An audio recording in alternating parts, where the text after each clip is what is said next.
जय हिंद साथियों। आप सभी का स्वागत है हमारे YouTube चैनल परफेक्ट नॉलेज 2 पे। बहुत दिन के बाद हम फिर से सीरीज को लगातार कंटिन्यू करते हुए आगे बढ़ते हैं। आज हम लोग सिटीजनशिप यानी कि नागरिकता की बात करेंगे, जो कि अनुच्छेद 5 से 11 तक है। यह संविधान के भाग 2 में रखा गया है। इसको हम लोग शुरू करते हैं। भारत में एकल नागरिकता है।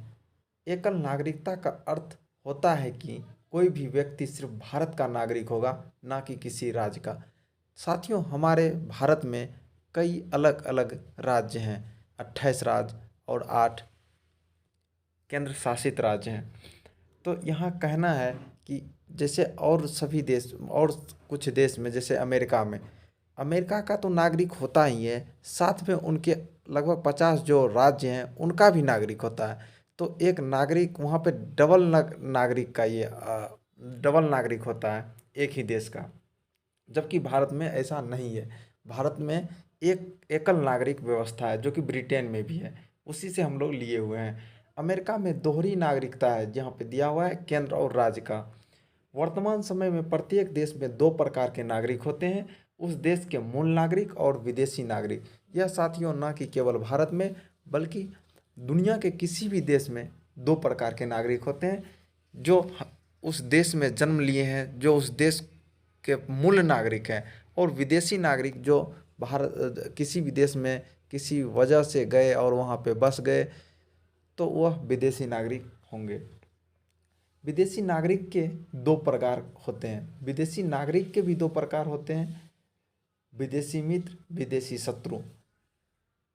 केवल भारतीय नागरिक को प्राप्त अधिकार 5 है।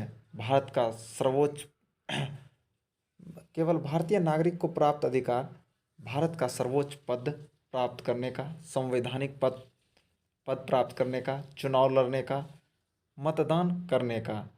वहीं माफ़ कीजिएगा, 5 अनुच्छेद भारत के नागरिक को दिया गया है, केवल भारत के नागरिक को। उसमें है अनुच्छेद 15, 16, 19, 29, 30। इनके बारे में आगे हम लोग चर्चा करेंगे कि 15, 16, 19, 29 में क्या है। नागरिकता के समर्थन में कानून बनाने का अधिकार संसद को है। हाल ही में आप बहुत देखे होंगे कि विरोध हुआ कि नागरिकता समर्थक बिल जो आया हुआ था, तो यह संसद के द्वारा बनाया जाता है। संसद के नागरिकता संशोधन अधिनियम 1955 में पारित किया गया। इस अधिनियम के अनुसार भारत की नागरिकता 5 प्रकार से ली जा सकती है। भारत में देखिए, भारत के मूल नागरिक जो हैं उन वह किन किन प्रकार से हो सकता है।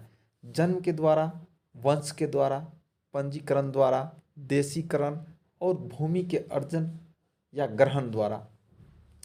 जन्म जो एक नॉर्मली माता पिता द्वारा जन्म दिया गया बच्चा है वो तो होगा ही, या वंश के द्वारा, मतलब बहुत पुराना वंश है, भारत का वंश है, किसी देश में वो रहने लगा तो वो भी भारत का नागरिक होगा। लेकिन यहाँ आके उसको यहाँ का फॉर्मेट पूरा करना पड़ेगा। पंजीकरण के द्वारा रजिस्ट्रेशन करके करना पड़ेगा, कुछ वर्ष, 5 वर्ष, शायद अभी 5 वर्ष रखा गया है। देशीकरण के द्वारा जब हम किसी अलग देश को मिला लेते हैं अपने में, सिक्किम जैसे हम लोग मिला लिए, तो सिक्किम का जितने भी आदमी है वह भारत का नागरिक हो गया। भूमि अर्जन ग्रहण के द्वारा जब हम किसी भूमि पर कब्जा करेंगे, क्षेत्र पे, या फिर वह स्वेच्छा से, इसमें भी आप सिक्किम का उदाहरण ले सकते हैं। नागरिकता का अंत। अब नागरिक देने का तो प्रावधान है, लेकिन अंत करने का भी प्रावधान है हमारे संविधान में। कैसे अंत कर सकते हैं? नागरिकता से वंचित करने की शक्ति संसद के ही पास है। इसके निम्न आधार हैं: युद्ध काल में शत्रु देश की सहायता करना। जो भी नागरिक युद्ध के समय किसी देश से हमें दुश्मनी है, जैसे पाकिस्तान, चीन, ये सभी हमारे लिए दुश्मन देश है, तो हम यदि जो भी लोग यहाँ के भारत के लोग उनकी मदद करेंगे, तो वह उसकी नागरिकता खत्म की जा सकती है। संविधान के प्रति अविश्वास। अब वह संविधान, कोई ऐसा आदमी जो संविधान मानने के लिए तैयार ही नहीं है कि हम इस संविधान को नहीं मानेंगे, तो उनका भी नागरिकता छीना जा सकता है। स्वेच्छा से भारत की नागरिकता छोड़ देना। अब जब खुद ही नहीं चाहेंगे कि भारत में रहना, तो वो उसकी नागरिकता स्वयं ही खत्म कर दी जाती है। किसी दूसरे देश की नागरिकता ग्रहण कर लेना। अब कहेगा हम भारत की भी, कोई नागरिक कहेगा कि हम भारत में तो हैं ही, साथ में हम दूसरे देश का भी नागरिकता ग्रहण कर लेते हैं, तो वो नहीं होगा। जैसे दूसरे देश का आप नागरिकता ग्रहण करेंगे, उसी समय भारत की नागरिकता आपको ख़त्म करनी पड़ेगी। बिना सूचना दिए लगातार 7 वर्षों से भारत से बाहर रहना।